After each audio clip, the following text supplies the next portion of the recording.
अलैहि वसल्लम ने फरमाया, क़यामत के नजदीक एक अजीब तरह की मौत होगी।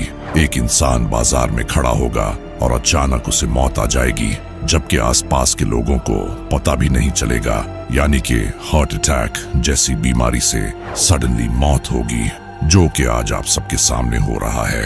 हर साल 40 से 50 लाख लोगों की मौत अचानक किसी रीजन से होती है और ये नंबर बढ़ता चला जा रहा है। इसी तरह आप सल्लल्लाहु अलैहि वसल्लम ने फरमाया था, क़यामत के करीब बाजार लोगों के करीब हो जाएंगे।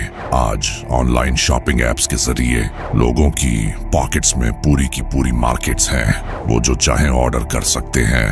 नबी सल्लल्लाहु अलैहि वसल्लम ने फरमाया, जब दज्जाल का ज़हूर होगा तो वो सऊदी अरब के एक पहाड़ जबले हबशी के ऊपर खड़ा होगा और वहां से वो मदीना को देखेगा और अपने साथियों से कहेगा, क्या तुम वो सफेद महल देख रहे हो?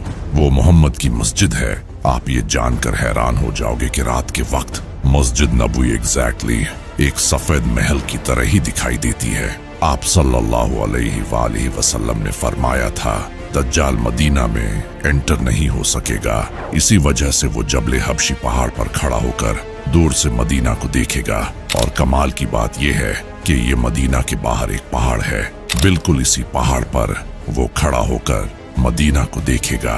इसी तरह नबी सल्लल्लाहु अलैहि वसल्लम ने फरमाया था कि क़यामत से पहले